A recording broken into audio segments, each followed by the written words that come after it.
పాపమునకు వేతనము మరణము,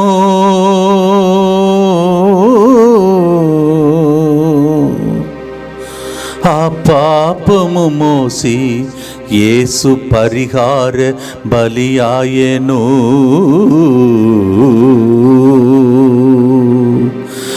భారమైన సిలువా కొరడాల దెబ్బల నడుమా, నిన్ను నన్ను తలంచి కొనసాగిన త్యాగ పయనం,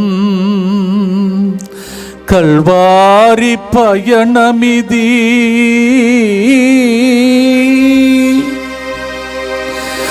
నన్ను నిన్ను బంధకాల నుండి విడిపించే పయనమిది. త్యాగమూర్తి యేసుక్రీస్తు కల్వారి పయనమిది. మన రక్షణ పయనమిది.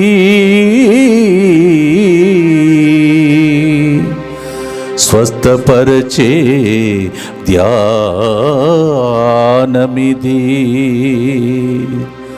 విడుదలనిచ్చి పరలోకం చేర్చే ధ్యానమిది.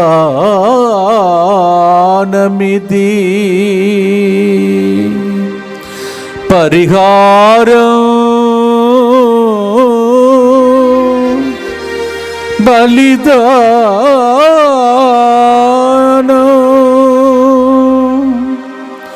పాప పరిహారం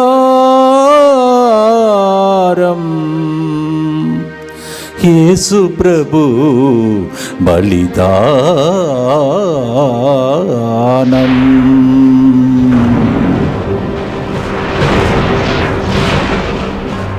ప్రియమైన సహోదరి సహోదరులారా, పరిహారం బలిదానం అనే ఈ గొప్ప వాక్య పరిచర్యకు యేసుతో 40 రోజు కార్యక్రమానికి మీ అందరినీ ప్రేమతో ఆహ్వానిస్తున్నాను. మీకోసం ప్రతిరోజు దైవజనులు ఇక్కడికి వచ్చి ఎంతో మంది త్యాగం చేసి ప్రయాణం చేసి మీ జీవిత పయనంలో మీకు తోడుగా ఉండాలని, అద్భుతాలు జరగాలని, కన్నీరంతా తుడవబడాలని, మీరు కోరుకున్న దానికన్నా ఊహించిన దానికన్నా ఎక్కువగా దీవించాలని ముందుకు వచ్చి ఈరోజు మన మధ్యలో ధ్యానాంశం నేర్పించబోతూ ఉన్నారు. ప్రతిరోజు దేవుని యొక్క వాక్యాన్ని విని యేసుతో 40 రోజు కార్యక్రమం ద్వారా మీ జీవిత పయనంలో దేవుడు మీకు తోడుగా ఉండనుగాక. ప్రభు నామం ఈ ప్రోగ్రాం ద్వారా స్తుతింపబడునుగాక. ఆయన రాజ్యం వచ్చునుగాక. ఇప్పుడు దేవుని యొక్క వాక్యం కోసం మన హృదయాన్ని ఈ సమయంలో సిద్ధపరచుకుందాం. యేసుతో 40 రోజులు పరిహారం బలిదానం అనే ఈ కార్యక్రమం ద్వారా మిమ్మల్ని అందరినీ ప్రేమతో ఆహ్వానిస్తున్నాను. చిన్న ప్రార్థన చేసుకొని వాక్యంలోకి వెళదాం. పరిశుద్ధుడైన దేవా, ప్రేమగల తండ్రి, నాయన నీకు వందనాలు ప్రభువా. నీకే స్తోత్రం తండ్రి, నీకే ఆరాధన మహిమ చెల్లిస్తున్నాం తండ్రి. ఈ 40 దినాలు ఉపవాస దినాల్లో బిడ్డలు ఉన్నారయ్యా. నీ సన్నిధిలోకి ప్రభువా నాయన ప్రార్థన, ఉపవాసం, నాయన దాన ధర్మాలు, నాయన మరి త్యాగపూరితమైన ఎన్నో కార్యాల ద్వారా బిడ్డల్ని సన్నిధిలోకి వస్తున్నారయ్యా. దీవించండి, ఆశీర్వదించండి ప్రభా. ఈ దినాల్లో ప్రభా నేను ఎన్నో వాక్యాల ద్వారా మేము నాయన్ని సందేశాలని ఆలకిస్తూ ఉన్నాము తండ్రి. అదేవిధంగా తండ్రి ఈ రోజున ప్రభా నాయన ఉపధ్యాయ గ్రంథం నుంచి నాయన మేము నేర్చుకోవాలని ఆశపడుతున్నాము తండ్రి. నాయన లిదియా హృదయాన్ని తండ్రి అపోస్తలులైన పౌలు బోధిస్తూ ఉన్నప్పుడు హృదయాన్ని తెరిచావయ్యా. వాక్యాన్ని లిదియా స్వీకరించింది తండ్రి. ఈ వాక్యం మాట్లాడుతున్నప్పుడు పరిశుద్ధాత్మదేవ మీరు మాతో ఉండండి, మాలో ఉండండి తండ్రి. నాయన వాక్యం నాయన రెండంచెల ఖడ్గమై మా మధ్యలో ఉండే కృపను దయచేయండి తండ్రి. నాయన నీకు స్తోత్రం ప్రభా. వాక్యాన్ని ప్రభా హృదయంలో చేర్చుకొని నాయన దాన్ని అనుసరించే భాగ్యాన్ని దయచేయమని తండ్రి. నాయన ఉపాధ్యాయ గ్రంథం ద్వారా నువ్వు మాకు ఏమి నేర్పించాలనుకుంటున్నావు వాటన్నిటినీ ప్రభా మేము స్వీకరించే కృపను దయచేయమని ఈ మనవులు యేసు పరిశుద్ధ నామమున అడిగి వేడుకొంచున్నాము తండ్రి. ఆమేన్. ఆమేన్. మరి 40 రోజులు ఉపవాస దినాల్లో ఉన్నాము. మరి అనేక మంది వ్యక్తులు అనేక రకాలుగా పరిశుద్ధ గ్రంథంలో ప్రార్థన చేశారు. దానిలో మరి దానియేలు గ్రంథంలో చూసినట్లయితే 9వ అధ్యాయంలో దానియేలు 3వ వచనంలో ఎలా ప్రార్థన చేశాడో ఒకసారి చూద్దాం. నేను ప్రభువునకు భక్తితో ప్రార్థన చేయుచు భక్తితో ప్రార్థన చేయొచ్చు, అతనికి మనవి చేసుకొని ఉపవాసముండి గోనె తాల్చి బూడిదలో కూర్చుంటిని. సో దానియేలు ఏం చేశాడు? మనవి చేసుకున్నాడు, ప్రార్థన చేశాడు, గోనె తాల్చాడు, ఉపవాసం ఉన్నాడు. ఇంకా అంతేకాకుండా దానియేలు జీవితాన్ని కనుక అక్కడ చూసినట్లయితే ఇంకా అక్కడ 9వ అధ్యాయం మొత్తం చూస్తే ఆయన పరిశుద్ధ గ్రంథాన్ని కూడా చదువుతున్నట్టుగా వాక్యంలో చూస్తాం. 9వ అధ్యాయం మీరు ఒకసారి చదవండి. వాక్యాన్ని చదివాడు, ధ్యానించాడు, మనవి చేశాడు, ప్రార్థన చేశాడు, ఇంకా ఏం చేశాడు? ఉపవాసం ఉన్నాడు, గోనె దాల్చాడు. సో ఇవన్నీ చేశాడు దానియేలు. మనం ఈ రోజున ఈ ఓబద్యా గ్రంథం చదువుతున్నప్పుడు, నేర్చుకుంటున్నప్పుడు మన జీవితాల్ని, ఇది నేను చెప్పే మాటలు కదా, వాక్యంలో ఉన్నది ఉన్నట్టుగా యాస్టీస్గా మాట్లాడతాను. సో ఈ పరిశుద్ధాత్మ దేవుడు మనతో మాట్లాడుతున్నప్పుడు దీనిలో నుంచి మనం ఏమి స్వీకరించాలి, పరిశుద్ధాత్మ మనతో ఏం మాట్లాడుతున్నారు, ఓబద్యా గ్రంథం ద్వారా మనం నేర్చుకుందాం. సరే, ఈ ఓబద్యా గ్రంథంలో కనుక చూసినట్లయితే మరి ఓబద్యా మరి మనకి 12 మంది మైనర్ ప్రాఫిట్స్ ఉన్నట్టుగా, మేజర్ ప్రాఫిట్స్ 4 ఉన్నట్టుగా చూస్తాము. ఏషియా, ఇర్మియా, దాని తర్వాత యెహెజ్కేలు, దానియేలు 4 మేజర్ ప్రాఫిట్స్, 12 మంది మైనర్ ప్రాఫిట్స్. అందులో ఓబద్యా ఒకడు. ఓబద్యా చిన్న బుక్, చాలా చిన్న బుక్, ఓల్డ్ టెస్ట్మెంట్లో చిన్న బుక్ మైనర్ ప్రాఫిట్స్లో. దాని తర్వాత ఓబద్యాలో ఒకటే చాప్టరు 21 వచనాలు ఉన్నాయి. సో ఈ 21 వచనాలు నేను క్లాస్ తీసుకునేటప్పుడు ఈ ఓబద్యా గ్రంథం చెప్తున్నప్పుడు నా హృదయానికి ఎంతో తాకింది ఈ గ్రంథం. ఎందుకంటే రీసెంట్గానే మేము డిస్కస్ చేసాం. ఈ ఓబద్యా గ్రంథం చూస్తున్నప్పుడు ఈ ఓబద్యా గ్రంథం మెయిన్గా ఎదోమీలకి దేవుడు రాబోయే శిక్ష గురించి చెప్తా ఉన్నాడు. ఎందుకు ఎదోమీలకి ఇంత శిక్ష వస్తుంది అంటే అక్కడ వాక్యంలో చూస్తే మరి ఎదోమీలు అసలు ఎవరు? ఎదోముతో ఒక మాట చెప్తారు దేవుడు. చూడండి, ఈ యొక్క వచనం చదివిన తర్వాత ఎవరో చెప్తాను. 2వ వచనం ఒకసారి చూద్దాం. ప్రభువు ఎదోముతో ఇట్లా అనుచున్నాడు, ఇదిగో నేను నీ జనమును నాశనం చేయుదును, ఎల్లరూ నిన్ను నిర్లక్ష్యం చేయుదురు. 3వ వచనం, నీ పొగరు నిన్ను అపమార్గము పట్టించింది. ఎదోముకి పొగరు పట్టింది అంటున్నారు. ఆ పొగరు ఏం చేసింది? అపమార్గం పట్టించిందంట, చెడు మార్గంలోకి తీసుకెళ్ళింది. ఎంత పొగరంటే అక్కడ వాక్యంలో ఏం చెప్తారంటే, నువ్వు బండ సందుల్లో నివసిస్తున్నానని అనుకుంటున్నావు, ఎత్తైన ప్రాంతంలో నివసిస్తున్నానని అనుకుంటున్నావేమో. ఇంకా చెప్తాడు చూడండి అక్కడ, నన్ను ఎవరు త్రేయలేరని నువ్వు అనుకుంటున్నావేమో. కొంతమంది అనుకుంటారు, నాకు చాలా డబ్బు ఉంది, చాలా ఆస్తిపాస్తులు ఉన్నాయి, చాలా అందం ఉంది, ఐశ్వర్యం ఉంది, మంచి ఉద్యోగం ఉంది, నాకు కొడుకులు ఉన్నారు, కూతుర్లు ఉన్నారు, అల్లుళ్ళు ఉన్నారు, కోడళ్ళు ఉన్నారు, మనసంతానం ఉంది, అన్నదమ్ములు ఉన్నారు, చాలా పెద్ద బలగం ఉంది, నేను ఏం చేసినా నడుస్తుంది, నా డబ్బును బట్టి నడుస్తుంది అని మనం అనుకుంటామేమో. ఈ ఎదోము కూడా అనుకుంటుంది. ఏమనుకుంటుందంటే, నేను ఎత్తులో ఉన్నాను, నన్ను ఎవరు కూలద్రోయలేరు అని పొగరుతో ఉంది ఎదోము. అసలు ఎదోమీలు ఎవరు? వాక్యంలో చూస్తే ఈ ఎదోమీలు ఎవరు అంటే, ఆదికాండం 25వ అధ్యాయంలో చూస్తే 29వ వచనంలో ఈసాక్కి 2 కుమారులు కలిగారు. 2 కుమారుల్లో ఎవరు అంటే ఏసావు, యాకోబు. ఏసావు పెద్ద కొడుకు, చిన్న కొడుకు యాకోబు. యాకోబు నుంచే 12 మంది జనరేషన్స్, 12 గోత్రాలు వచ్చాయి. ఏసావు యాకోబు అన్న యొక్క జ్యేష్ఠత్వాన్ని కొట్టేస్తాడు. చాలామంది అంటారు కొట్టేశాడు యాకోబు మోసగాడు. నిజమే అయ్యి ఉండొచ్చు. కానీ ఏసావు కూడా చాలా మిస్టేక్స్ చేశాడు. పెద్ద కొడుకైన ఏసావు చాలా మిస్టేక్స్ చేశాడు. దానికి ముందే చూస్తే వాళ్ళ అమ్మ ఈ జ్యేష్ఠత్వాన్ని కొట్టేసినాక వాళ్ళ అమ్మ అంటది, రిబ్కా చెప్తుంది, నువ్వు వెళ్ళిపోయా ఇక్కడి నుంచి, మీ అన్న చంపేస్తాడు నిన్ను, సోదరుని దగ్గరికి వెళ్ళమంటది. దాని తర్వాత ఇంకా వాళ్ళమ్మ ఇంకొక మాట చెప్తుంది. రిబ్కా ఏం చెప్తుందంటే, హిత్తీల పిల్లని చేసుకున్నాడు మీ అన్న ఏసావు, అంతేకాకుండా కనానీల పిల్లల్ని చేసుకున్నాడు, చాలా నా మనసుని కష్టపెట్టాడు హిత్తీల పిల్లల్ని చేసుకొని, అన్యులతో దేవుడు వియ్యమందద్దు అంటాడు. ఆ పిల్లలు వచ్చి చాలా కష్టపెట్టారు, అన్ని సాంప్రదాయాలు పట్టుకొని వచ్చారు, అది నచ్చలేదు. అంతేకాకుండా ఆమెను కష్టపెట్టారు, ఈయన పంపించేస్తుంది. యాకోబు తప్పే చేసి ఉండొచ్చు, కానీ దేవుని దగ్గర రిపెంట్ అవుతాడు, పెనుగులాడతాడు.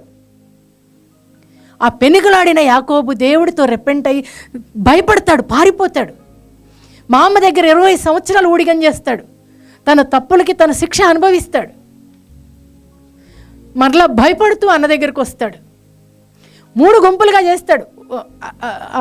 అక్కడి నుంచి బయలుదేరి వాళ్ళ మామ దగ్గర నుంచి బయలుదేరి వచ్చేటప్పుడు కూడా 3 గుంపులు చేసి, ముందు పని వాళ్ళని, దాని తర్వాత పిల్లల్ని, భార్య పిల్లల్ని, దాని తర్వాత తను, అట్లా 3 గుంపులుగా చేసి ముందు కానుకలు ఇచ్చి పంపిస్తాడు అన్నిటికంటే ముందు. ఇవన్నీ చేసి లాస్ట్గా తను వెళ్తాడు. వెళ్ళేటప్పుడు కూడా బోర్గిలో పడుకుంటూ అన్నకి దండం పెట్టుకుంటూ వెళ్తాడు.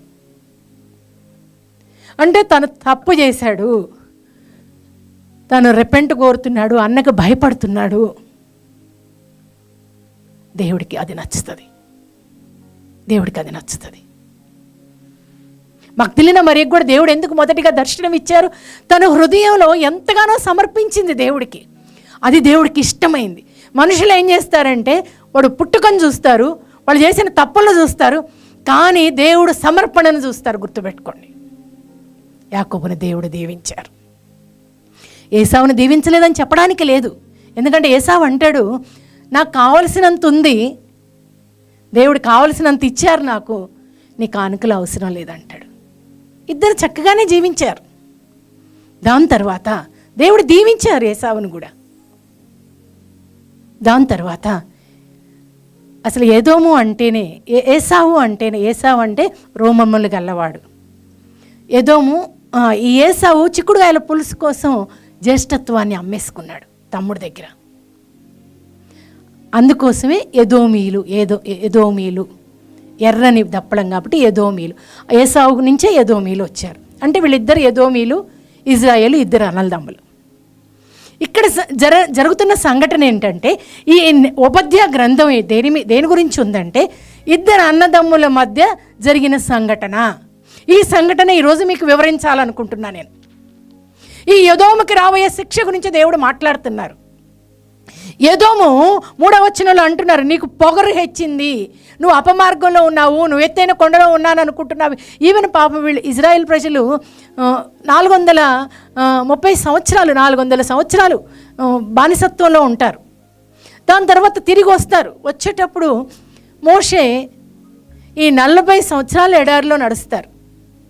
నడిచిన తర్వాత మోషే మోవాబు మండలంలో చచ్చిపోతాడు, చివరి దాకా తీసుకొని వెళ్ళాడు. దాని తర్వాత యెహోషువ వీళ్ళకి నాయకుడు అవుతాడు. వాళ్ళు దాటేటప్పుడు అడుగుతారు. 20వ అధ్యాయంలో సంఖ్యాకాండలో చూస్తే 18-19 వచనాల్లో చూస్తే అక్కడ అంటారు, మేము నీ నీళ్లు ముట్టుకోము, మీ బెత్తడైనా మీ స్థలంను మేము నాశనం చేయము, మేము మీ తాగే నీటికి తినే తిండికి కూడా మీ పంటలను నాశనం చేయము, సొమ్ము చెల్లిస్తాము అని చెప్తారు. అయినా కానీ ఎదోము రాజు వాళ్ళ మీదకి యుద్ధానికి వెళ్తాడు. వాళ్ళు అటుగుండా వెళ్ళడానికి కూడా వాళ్ళు సొంత తమ్ముడు సంతానం అల్లల తమ్ముడు అటు నుంచి వెళ్ళడానికి కూడా ఒప్పుకోడు. దేవుడికి ఇవన్నీ నచ్చవండి, ఒప్పుకోడు. దాని తర్వాత వాళ్ళు వేరే రూట్ గుండా వెళ్ళిపోతారు. వాక్యం చదవండి, మీకు అర్థమవుతుంది, క్లియర్గా ఉంటుంది. సంఖ్యాకాండ 20వ అధ్యాయం 18-19 వచనాల్లో. ఇంకా దాని తర్వాత ఇంకా ముందుకెళ్తే కనుక ఇంకా దేవుడు కూడా చెప్తారు. ద్వితీయోపదేశకాండం 2వ అధ్యాయంలో అక్కడ దేవుడు ఏమంటారంటే 4వ వచనం నుంచి 6వ వచనం వరకు కనుక చూసినట్లయితే మోషే చెప్తాడు, మీరు ఎదోము ప్రాంతం గుండా వెళ్ళేటప్పుడు ఆ ప్రాంతం గుండా వెళ్ళేటప్పుడు వాళ్ళ తిండి తినద్దు, నేను ఆ ప్రాంతం వాళ్ళకి ఇచ్చాను అంటారు దేవుడు.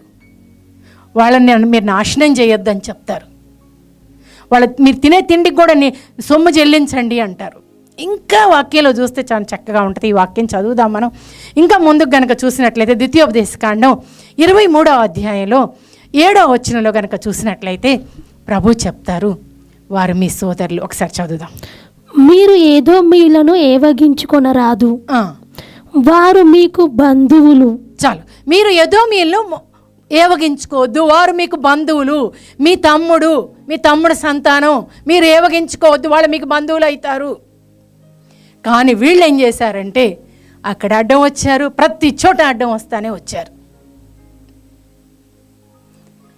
ఇజ్రాయెల్ ప్రజల్ని, ఎర్షలేంలో యూదుల్ని ఎస్పెషలీ నెబూకద్నెజర్ రాజు, బాబిలోనియా నుంచి కింగ్ వస్తాడు వాళ్ళని బానిసత్వానికి తీసుకొని వెళ్ళడానికి.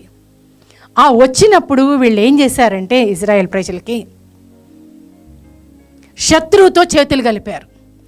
తమ్ముడి మీదకి వచ్చిన, జనాంగం మీదకి వచ్చిన శత్రువుతోటి చేతులు కలిపారు. వాళ్ళతో కలిసి భోజనం చేశారు, వాళ్ళ సరసన కూర్చున్నారు, వాళ్ళ సొమ్ము దోచుకున్నారంట, వాళ్ళ భూమిని ఆక్రమించుకున్నారంట. వాక్యం అదే చదువుతాం చూడండి. ఏమంటున్నారంటే, నీ మిత్రవర్గము మోసగించ నీ దేశం నుండి నిన్ను తరిమివేసెను, నీతో పొత్తు చేసుకున్న వారే నిన్ను ఓడించితిరి, నీ సరసన కూర్చుండి భోజనం చేసిన వారే నీకు ఉరులు పన్నిరి, నీ తెలివి ఒమ్మైపోయినదని పలికిరి.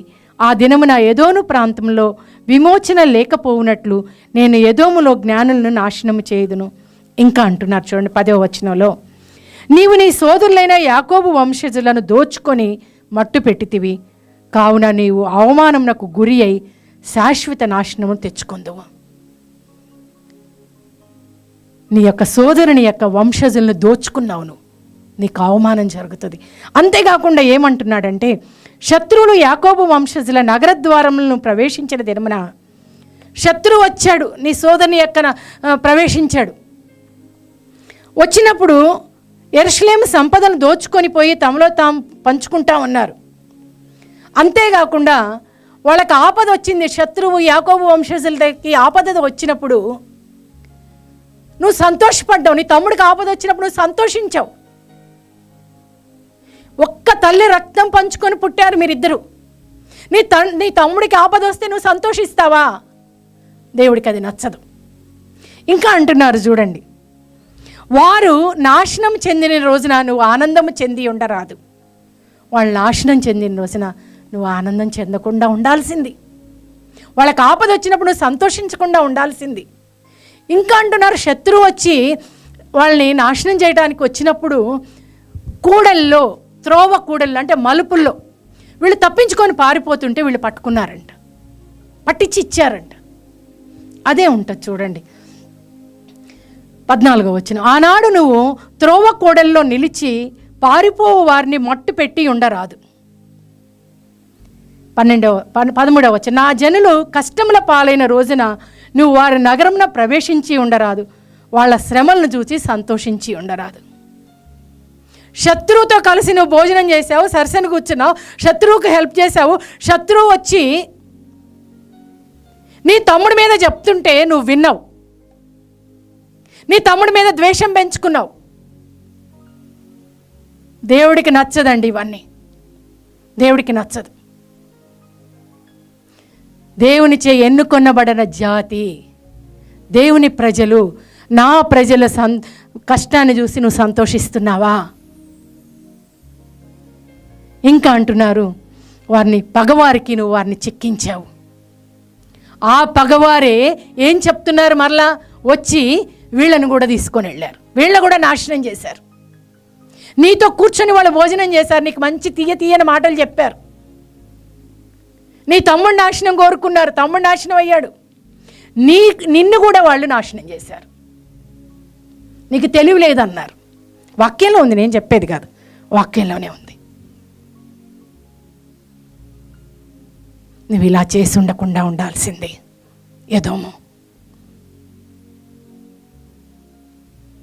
ఏదోమతో ఇంకా దేవుడు చెప్తా ఉన్నారు. నువ్వు అనుకుంటున్నావేమో ఎత్తైన స్థలం, ఇంకా ఇదే ఇర్మియాలో కూడా సేమ్ వర్సెస్ ఉంటాయి. 49వ అధ్యాయం తర్వాత చూసుకోండి. ఏషియాలో ఉంటాయి, ఇర్మియాలో ఉంటాయి. ఎదోము గురించి ప్రవచనం ఉంటుంది. ఎదోమీలు ఇంకా చెప్తారు, ప్రభు నువ్వు బండ సందుల్లో ఉన్నా అనుకుంటున్నావేమో, ఎత్తైన ప్లేస్లో ఉండా అనుకుంటున్నావేమో, నువ్వు ఇంకా పైకెళ్ళు, ఇంకా పైకెళ్ళు. ఎక్కడికి వెళ్తావు? దొంగలు పాడి దోచుకుంటే వాళ్ళకి కావలసిన వస్తువులే తీసుకొని వెళ్తారు. కానీ శత్రువు వచ్చినప్పుడు నిన్ను మూకమ్మడిగా దోసుకొని వెళ్తారు. ఏమీ మిగల్చరు నీకు. నువ్వు మిత్రులని చెప్పుకునే వాళ్ళు నిన్ను నాశనం చేసేస్తారు. ఎదోమో నీ మీదకి శిక్ష రాబోతుంది. నీ సొంత తమ్ముణ్ణి నువ్వు కష్టం చూసి నువ్వు సంతోషించావు. Praise the lord. తండ్రి వందనం, యేసువా వందనం, యేసువా వందనం, ఆత్మదేవా వందనం, ఆత్మదేవా వందనం. Praise the Lord. Praise the Lord. నువ్వు పొత్తు చేసుకున్న వాళ్ళే నిన్ను తరిమేశారు. నీ సోదరిని చూసి నువ్వు సంతోషించావు, సోదరి యొక్క కష్టాలు చూసి నువ్వు సంతోషించావు. అందుకే అంటున్నారు, ప్రభు నువ్వు గరుడ పక్షిలాగా, గరుడ పక్షి ఎత్తైన స్థలంలో వెళ్తుంది, చాలా ఎత్తైన పర్వతం మీదకి, బాగా ఎత్తుగా ఉండే దగ్గరికి. ఇంతకు ముందేమో వాళ్ళు కొంచెం ఎత్తైన ప్లేస్లో ఉన్నారు, బట్ టాప్ మోస్ట్ ప్లేస్లోకి నువ్వు వెళ్ళినా కానీ నేను అక్కడి నుంచి కూడా పట్టుకొని ఈడ్చుకొని వస్తాను నేను. ఎందుకంటే పరుల నష్టాన్ని, తమ్ముడి యొక్క కష్టాన్ని, వినాశనాన్ని నువ్వు సంతోషించావు కాబట్టి. యాకోబు నేను ఎన్నుకున్న జాతి, వాళ్ళు నా శిక్షా పాత్రలో పానీయం తాగారు, కానీ వాళ్ళు మరలా నేను తిరిగి పునరుద్ధరిస్తాను, వాళ్ళు నేను విడిచిపెట్టను. వాళ్ళు వస్తారు మరలా యెరూషలేముకి, తిరిగి వస్తారు. వాళ్ళు మరలా తిరిగి వస్తారు. ఎదోమీల ప్రాంతాన్ని కూడా వాళ్ళు ఆక్రమించుకుంటారు, వాళ్ళు ఆ ప్రాంతాన్ని ఏలుతారు అని వాక్యంలో ఉంటుంది. చాలా బ్యూటిఫుల్గా ఉందండి ఉపధ్యాయ గ్రంథం. నువ్వు ఎత్తైన గరుడు పక్షిలాగా ఎత్తైన స్థలంలోకి వెళ్ళి నేను ఉన్నా కానీ, ఇంకా ఏమంటారంటే చుక్కల నడుములో వెళ్ళి నువ్వు ఉన్నా కానీ, చుక్కల పైనకి వెళ్ళి నువ్వు ఇప్పుడు ఈ మధ్య కొంతమంది ఎక్కడెక్కడో పైన చంద్రుడు ఉండే కాడ అక్కడ ఇక్కడ ఎక్కడ ఏ గ్రహాల మధ్యలో ఉండొచ్చు అని ఇవాళ రేపు ఇన్ఫర్మేషన్ వస్తుంది. ఎంత ఎత్తైన స్థలంలో ఉన్నా, ఎక్కడ దాక్కున్నా నేను పట్టుకొని వస్తాను నిన్ను. దేవుడికి అసాధ్యమైంది ఏదీ లేదు.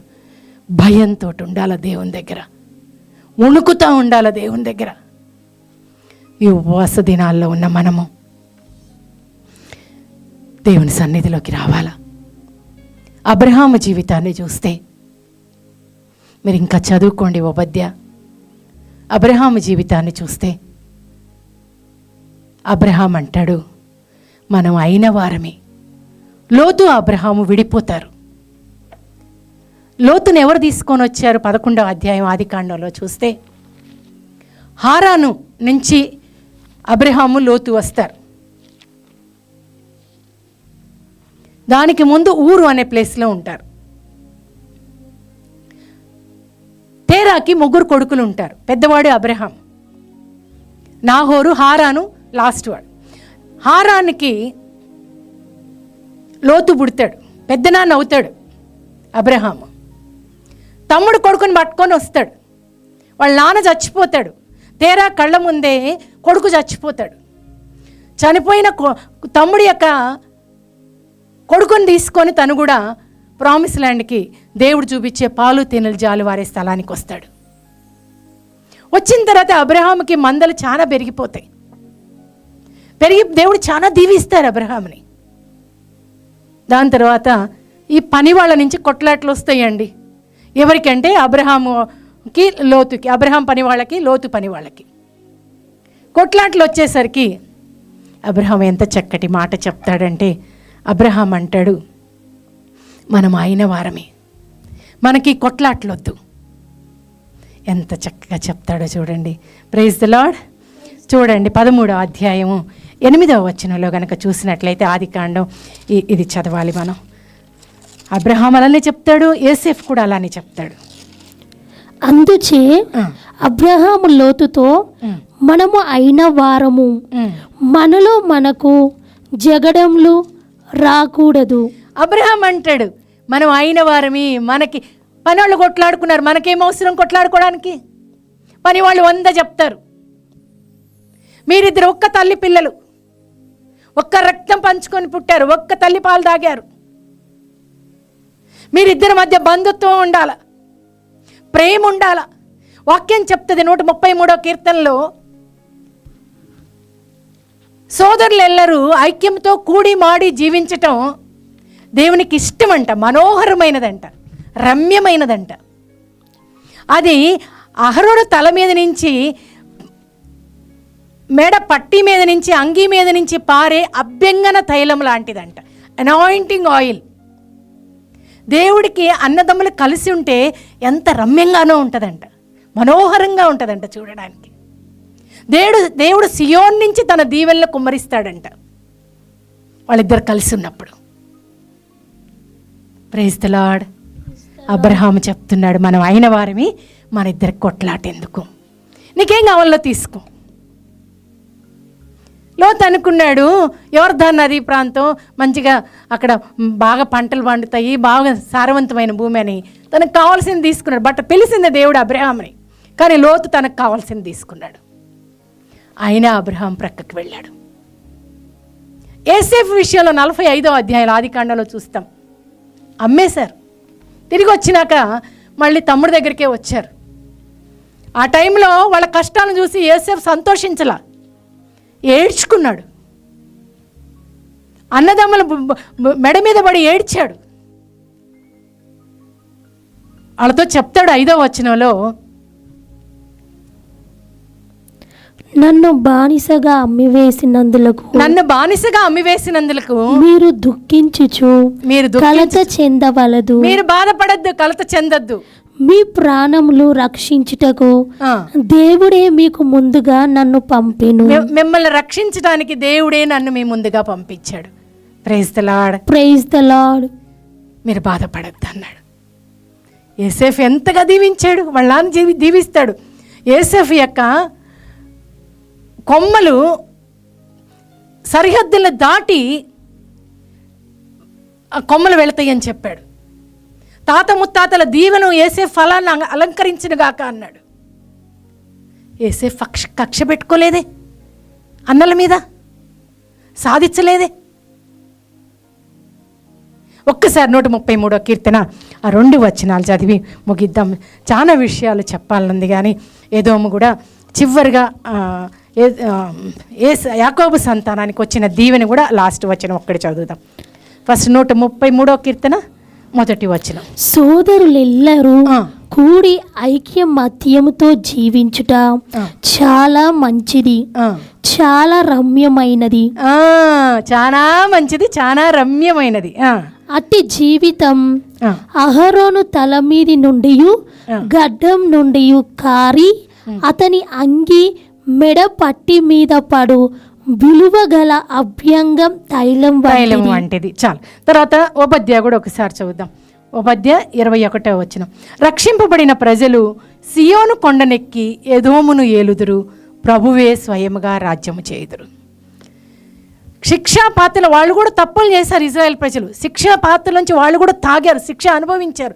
కానీ మరలా వాళ్ళు తిరిగి వచ్చి దేవునితోనే ఉన్నారు, దేవునితో వాళ్ళు ఇంకా సంతోషించారు, ఇంకా దేవుడు బహుగా దీవించారు వాళ్ళని. కానీ ఎదోమీలు మాత్రం పూర్తిగా నాశనం అయిపోయారు. అది ఈరోజు ప్రార్థన చేసుకుందాం, అడుగుదాం దేవుణ్ణి. నా తమ్ముడు, నా అన్న శ్రమలో ఉన్నప్పుడు నేను సంతోషించానా? శత్రువుకి నేను హెల్ప్ చేశానా? ప్రార్థన చేసుకుందాం. పరిశుద్ధుడైన దేవా, ప్రేమగల తండ్రి, నాయన వందనాలు ప్రభా, నీకే ఆరాధన తండ్రి. నాయన ఒక్క తల్లి పిల్లలమయ్యా, నాయన ఎన్నో కక్షలతో, నాయన కొట్లాటలతో నాయన మేము జీవిస్తున్నాము తండ్రి.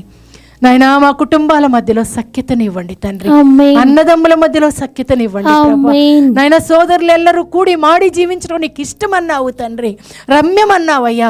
నాయన సోదరులు కలిసి ప్రభా నాయన సియోను నుంచి నీ దీవెనలు పొందుకునే కృపను దయచేయమని, ఆమేన్. మా కుటుంబాలని మా కుటుంబాల్లో ఉన్న సోదరుల్ని దీవించి ఆశీర్వదించమని ఈ మనవులు యేసు పరిశుద్ధ నామమున అడిగి వేడుకొంచున్నాము తండ్రి. ఆమేన్. ఆమేన్.